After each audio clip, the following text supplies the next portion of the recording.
Tantor Audio, a division of Recorded Books, presents Drow Nightrunner by Martha Carr and Michael Anderley. Narrated by Stephanie Savannah. Chapter 1. Ellis shivered. Normally, she didn't mind the cold, but she'd been on the rubber Zodiac for an hour in the dark in drenched clothing, continuously sprayed by waves. Salt had crusted on her skin, and the constant bobbing nauseated her. Thoughts of Charlie surfaced in her mind, and she didn't have the energy to push them down. The numb exhaustion made it harder to wrap her mind around the identity of her rescuer. Sebastian had introduced himself as not only a half-Drow, but also her cousin. As Sebastian removed his ski mask, the other 5 soldiers on the Zodiac did the same. The group was a mix of men and women. Some were clearly half-Drow like Ellis and Sebastian, and some appeared to be fully human. Ellis stuffed her hands in her pockets for warmth as much as anything else. The test tube Claire had given her nestled deep in the fabric. It held the phage serum that would cure her father, along with Ilva and Ulivi. Her cold feet restlessly tapped the rubber boat's floor. She couldn't ask them to stop pulling survivors out of the water, but after they had wrapped up their rescue operations, she would have to find a way to get to shore. Ellis had a million questions, but Sebastian waved them away, too busy pulling people out of the water. He promised there would be time later. Now he sat at the prow, eyes on the burning wreckage of Marusya Klimova's yacht. At the wheel, a petite woman with red hair and pale blue skin steered around a wedge of burning metal bobbing in the sea. Ellis enjoyed the brief burst of warmth as the Zodiac puttered by. Her vision blurred with exhaustion, distorted by the flames, but she thought she saw something familiar floating in the distance behind it. Strands of blonde hair, swirling on the surface like seagrass. "Over there!" Ellis screamed, pointing. The woman at the wheel looked at Sebastian for confirmation. At his nod, the Zodiac's engine sputtered, and the raft slowly turned. Ellis urged it to go faster, but they were in a field of sharp debris, and Ellis had no desire to go back into the drink. She hoped her eyes hadn't been playing tricks on her. As they approached, it became apparent that she had seen true. It was Claire, all right, floating face down in the water. "I've got her!" Sebastian cried, hauling Claire into the boat by her life jacket. It was all Ellis could do, not to wrest her mother from his hands. Ellis stood up to elbow her way to the front of the boat, but strong hands pushed her down. Another of the black-clad soldiers moved forward, a medical kit in his hands. "She's not breathing," Sebastian whispered, and Ellis held her breath in solidarity. The medic leaned over Claire and placed a hand on her chest. He then pulled a small plastic tube out of the medkit. "I'm going to clear the water in her lungs." Ellis assumed he was going to use a human medical device, but the fingers of the medic's left hand curled as he positioned the tube. He's using shadow magic. It wasn't Drow medicine, or human medicine, for that matter. It was something between the two. Ellis's mind was blank, but a remote part thought Trissa would really like to see this. Ellis's field of vision narrowed, and all she could see was her mother's pale, wet face, streaked with hanks of blonde hair. After an interminable moment, she coughed. Relief flooded through Ellis's body. "We've got to get her to the medbay," the medic said, which incited a brief disagreement. Sebastian wanted to look for more survivors in the wreckage. The medic wanted to take Claire... where? Where had the Zodiac come from? The sea surrounding the wreckage was velvety black, and the burning wreckage made it impossible for Ellis's eyes to adjust to the darkness. There was at least one other Zodiac circling the yacht, looking for survivors. "The chance of finding more survivors is slim, and the day tripper is still looking. If we don't get this woman back to the Eel in the next 20 minutes, she's probably going to die." Ellis blinked rapidly. Before she could consciously think about what she was doing, she reached over the side of the Zodiac and swiped a splintered board from the water. "Do what the medic says, or I will put a hole in this raft!" Ellis's voice shook. Sebastian's eyebrows went skyward. The expression gave Ellis déjà vu, but she had no time to explore why. Then the raft would sink and she'd get hypothermic. He nodded at Claire. And Jurl wouldn't be able to help her since he would also be in the water. He indicated the medic, whose face was grim. "Please," Ellis pleaded. Sebastian surveyed the burning wreckage and sighed. "All right, take us back to the Eel." The Zodiac puttered free of the wreckage in minutes. With the eerie bobbing fires at her back, Ellis's eyes began to adjust. They headed out in a straight line, but the horizon was still a flat black line between the ocean and the sky. Ellis shivered and frowned.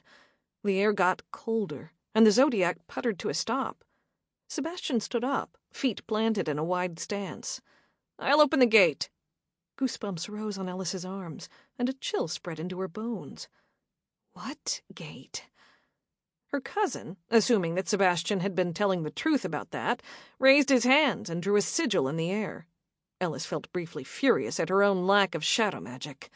A moment later, an archway appeared in the air, and she understood what Sebastian was doing. The edges of the archway glittered and twisted, light stretching oddly at the verges. It was like a window in the sky, opening onto a different reality. A reality wherein a massive ship was floating 20 feet away. Ellis now understood why she was cold. Someone had cloaked an entire ship with an invisibility spell. Not a small one, either. The sleek craft in front of Ellis was at least 500 feet long, with the lowest deck 4 stories above the water. In contrast to Klimova's yacht, the ship had military lines. No swimming pools here. The scale of the invisibility spell was astonishing. How many shadow mages had it taken? The Drow in the homestead might have been able to manage this if 50 of them had worked together at the same time. Sebastian was looking at her with a bemused expression. "Cool, huh?" he asked. Ellis gulped and nodded. "How did you do it?" The Zodiac moved toward the side of the boat, and he shook his head. "Later." Someone lowered a small platform from the side of the ship until it was just below the water. The woman at the wheel moved the Zodiac on top of that platform with great precision. All the soldiers except Jurl sprang into action, clipping carabiners to loops on the Zodiac's side. "Try not to fall off," Sebastian suggested as they lurched out of the water. The swaying of the ropes and bobbing of the ship set off another wave of nausea, and Ellis puked over the side. It was a waste of the granola bar one of the soldiers had given her half an hour ago, but she couldn't stop herself. The ship she stepped onto a minute later was very well maintained, so she doubted they were short on supplies. Ellis marveled at the dozens of humans and Drow working together to get them off the Zodiac. Sebastian and the others stripped off their wet clothes and dressed in uniforms brought by other crew members. 4 of the sailors, the ones who looked fully human, peeled thick wetsuits off their bodies, talking in low, cheerful voices. Ellis held Claire's hand until 2 medics approached with a stretcher and carefully loaded her mother onto it. "You've got to let go," Gerald said, keeping 2 fingers on Claire's pulse. Ellis did, and Gerald led the medics toward a hatch into the interior of the ship. Ellis started to follow them, but Sebastian put a hand on her arm. "There's nothing you can do, and my people are the best in the world." "What is this?" Ellis asked. She had 1,000 questions, but somehow that was the only one she could pick from the barrel. Sebastian grinned, and his purple freckles flashed a richer color. He swept his hands around to take in the operation. "This, cousin, is the Violet Eel. Welcome aboard." "I need to see your captain," Ellis said, hand wrapping back around the test tube in her pocket. "That would be me," Sebastian replied. Just then the ship surged up, cresting a swell, and Ellis's stomach went with it. She sprinted to the railing, but nothing came up. The sea had already commandeered the entirety of her stomach contents. When she managed to straighten, Sebastian was standing next to her, clapping her on the back. "Seasick?" he asked. When she nodded, he reached into a pocket and pulled out a crinkly plastic bag with a cheerful orange design. He fished out a wrapped candy and handed it to her. "Ginger chews. I buy 'em in Tokyo. Best thing in the world for seasickness." Ellis chewed dubiously, thinking she might puke the second it hit her stomach, but the sweet candy seemed to calm it. After she swallowed the first one, Sebastian handed her another. When she was done, Ellis said the first thing that came to mind. "If you're the captain, how come you have to eat candy for seasickness?" she asked, feeling miserable. Sebastian grinned. "Bad luck." Ellis tried to focus on the horizon rather than the waves lapping at the ship. "I don't even know how to swim." Sebastian didn't seem surprised. "Most Drow can't. Not at first. Not a lot of pools in their caves." He tossed her the bag of ginger candies. "Keep this. You'll need it." Ellis nodded eagerly. "I will. The Zodiacs are pretty bumpy, and I need one of your sailors to take me to shore." The amusement on his face was infuriating. He wasn't taking her seriously. "I can't do that. We're still running search and rescue. I realize that not everyone on that yacht was a shining example of humanity, but we'll save them if we can. Besides, they might have useful information." "You don't understand." Her fingers tightened around the test tube. "It's urgent." "Is someone going to die if it doesn't happen in the next 24 hours? Sebastian asked. "Maybe." She was so distraught that Sebastian's eyes narrowed. "My mother was working on a cure for one of Marusya Klimova's diseases.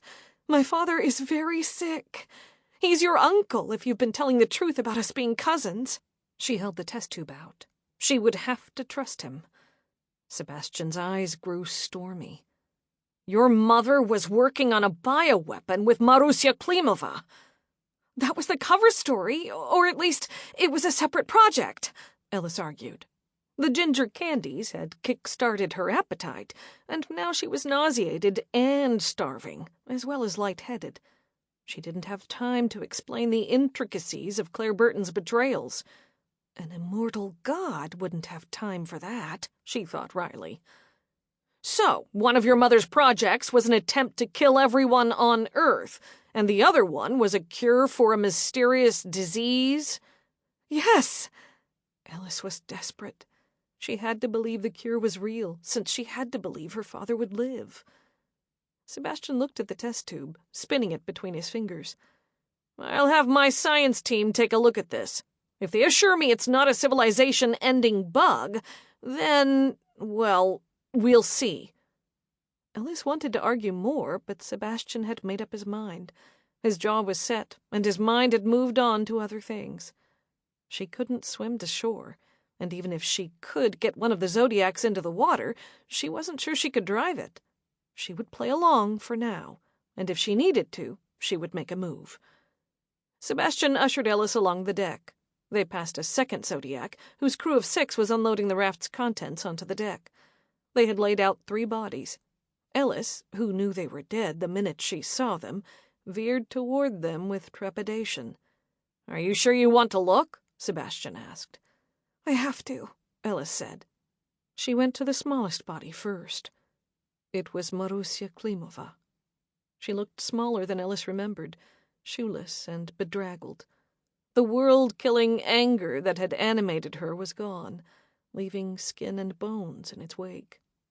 For the first time, she looked like she was at peace.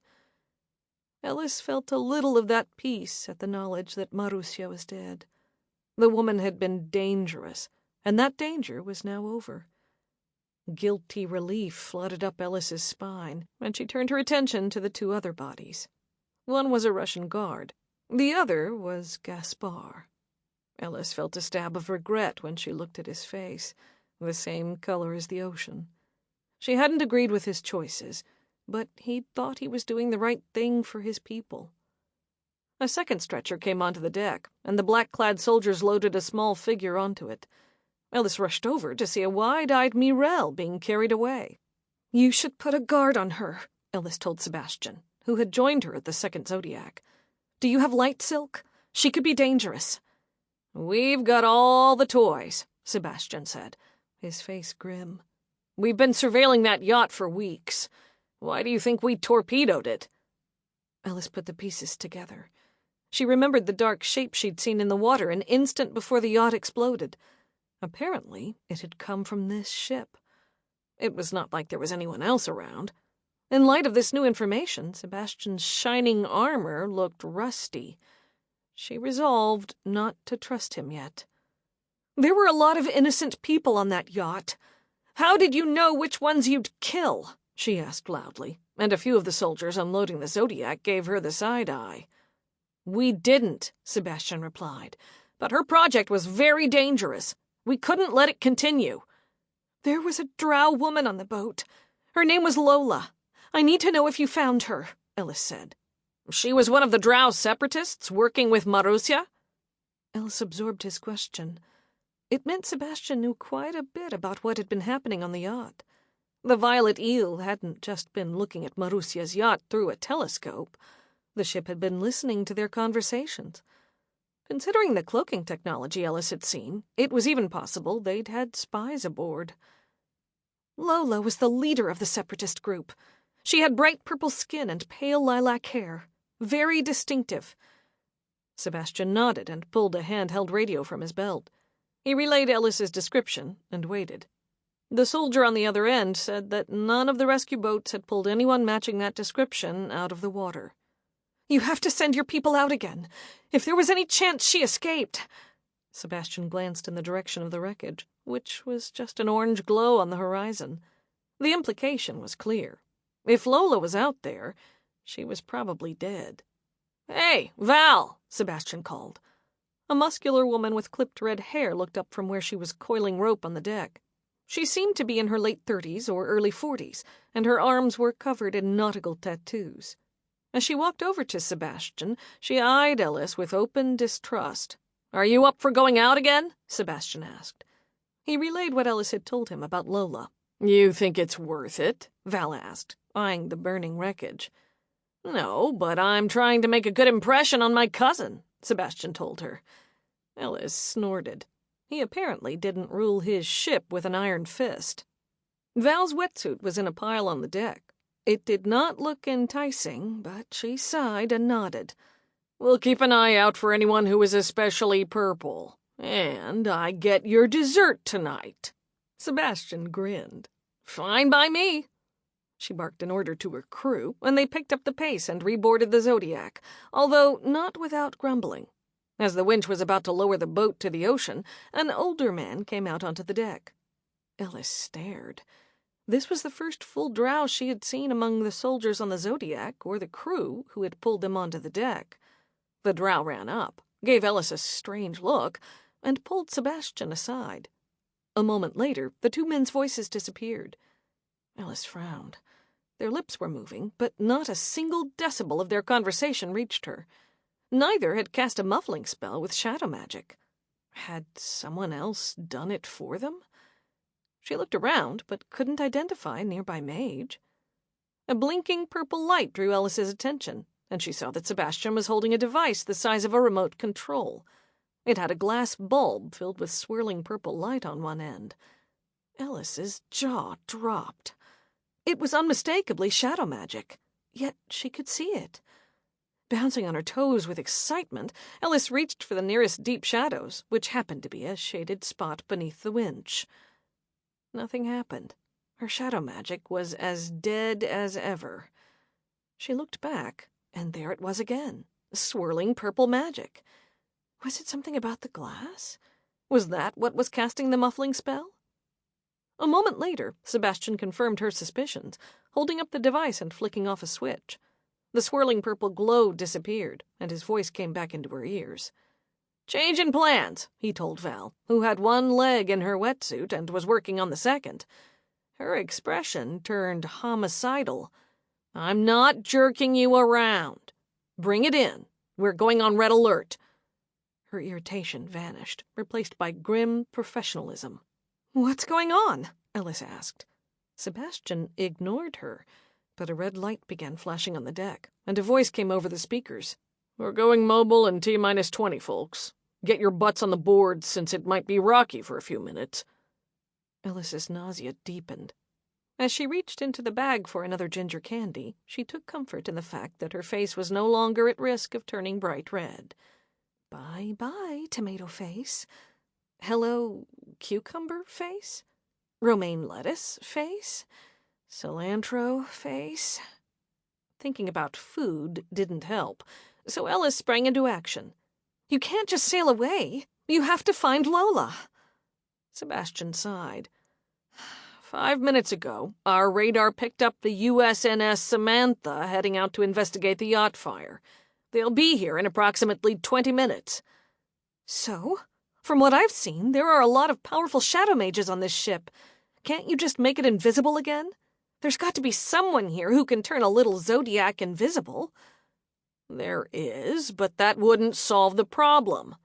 What's the problem? The Samantha is on a collision course with our present location. You ever hear about Newton's second law? Force equals mass times acceleration. I invite you to imagine what happens when 18,000 tons of boat decelerate on impact. Oh. Oh is right. You'd better get inside. And try lying on the floor while you're at it. It helps almost as much as the ginger. Chapter 2. Sebastian headed to the map room. Ellis declined to take his advice about lying down. Chewing ginger candy like her life depended on it, she staggered down the corridors until one of the crew took pity on her and escorted her to the medical bay. Inside, 2 physicians, 3 nurses, and Jurl were tending to the survivors from the torpedoed yacht. Motion sickness isn't at the top of our triage list, the nearest doctor said, after taking a look at Ellis's face. The doctor was an efficient man in his early 40s who clearly wasn't going to let his compassion for Ellis endanger his other patients. Although he appeared to be human, his glasses were Drow.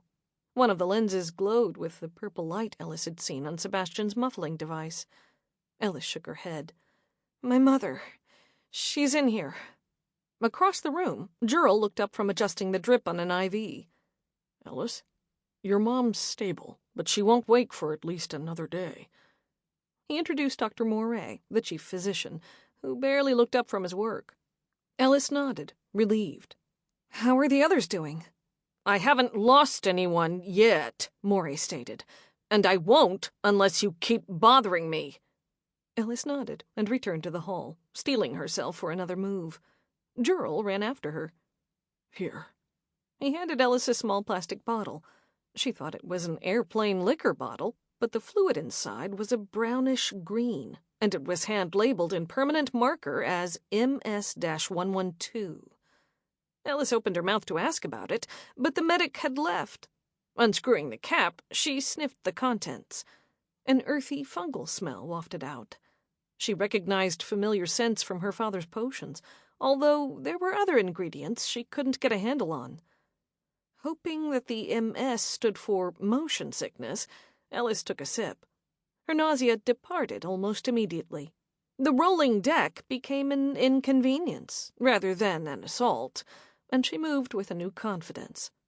Sebastian hadn't assigned her any duties. He also hadn't restricted her movements. The sailor spared her little more than passing glances, so she wasn't a prisoner. I should look around before he changes his mind. The ship's layout was similar to the yacht's, so Ellis followed a hunch and made her way to the center. Finding double doors, she flung them open. Bingo!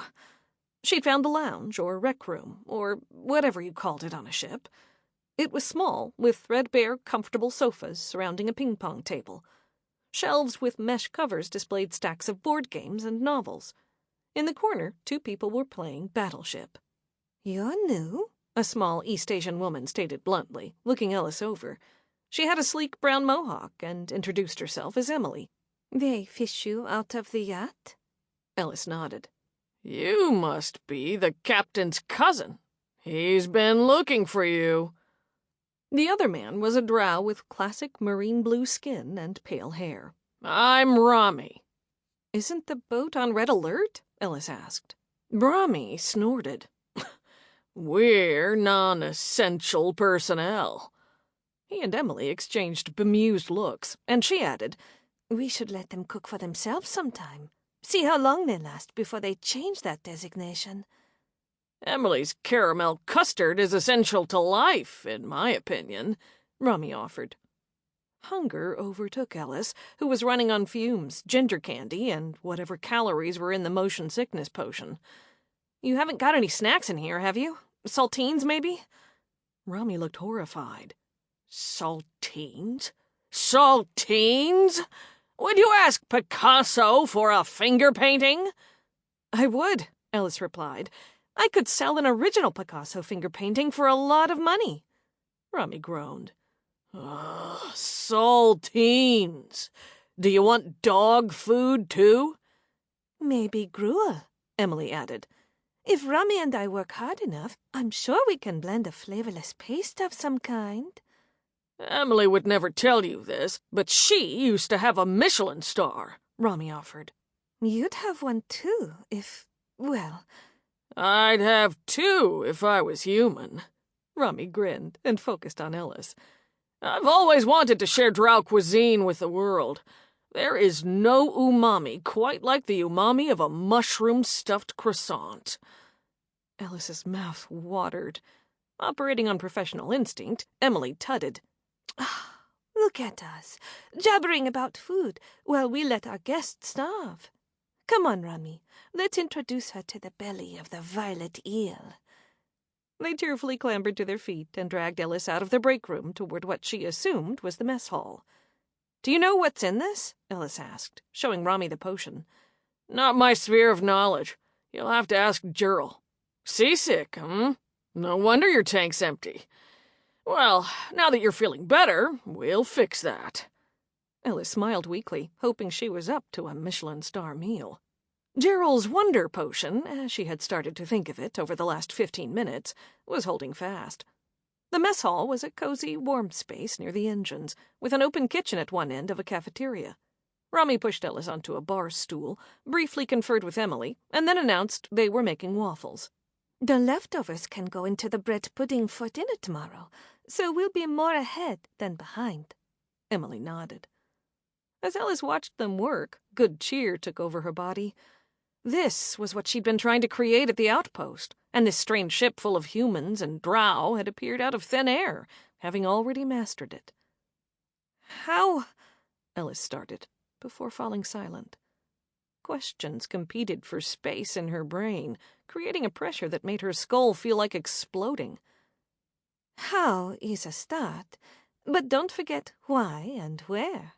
Emily grinned as she handed a plastic tub of strawberries to Rami. "Would you mind?" Rami accepted the tub and raised one hand. His fingers moved, weaving shadow magic, and the strawberries inside froze and shrank until they were the size of pennies. "Want one?" Rami asked, offering Ellis the tub of now freeze-dried berries. She took a slice. It was crunchy and pleasantly tart. "Rami has really upped my freeze-drying game." Emily retrieved the strawberries and dumped them into a food processor. Soon they were red powder. "Obviously, on a ship powered by shadow magic, refrigeration's not a problem." Ellis's eyebrows went up. "Powered by shadow magic? Really?" Emily pulled a carton of eggs out of an unusual refrigerator. Inside, thin, transparent tubes glowed with purple light. Not the kind of thing you could buy at Lowe's. "Not everything, and not exactly, but we do use a lot of it on the ship." "If you can make the water behind a propeller blade disappear, you can make that blade turn," Rami explained. "If you want to know more, you'll have to talk to the engineering team. I'm much more familiar with the kind of blade that peels potatoes." "I saw a small device earlier," Ellis mused. "Sebastian was using it. It seemed like he was casting a muffling spell, but it was more mechanical than magical." "We call them hush puppies," Emily explained. "They're way more useful than muffling spells, since anyone can use them," Rami added. "We deploy them when someone complains about our food." Emily smirked. Ellis gaped. "You mean you found a way for humans to use shadow magic?" A memory of Charlie pushed its way into Alice's consciousness, and her growing feeling of warm goodwill disappeared. She, too, had stumbled onto a way for a human to use shadow magic, and it had killed him. Ellis rubbed her eyes with her palms, willing her tears away. "Whoa, you okay there?" Emily asked. "Seasickness coming back?" "No, I'm just tired." "The captain's mom was a formidable spellcaster," Rami continued. "When Seb hit 14 without showing a hint of the gift, she decided it was time for a more democratic approach to the use of shadow magic. It didn't help her with the ring problem, though. Sample complete. Ready to continue?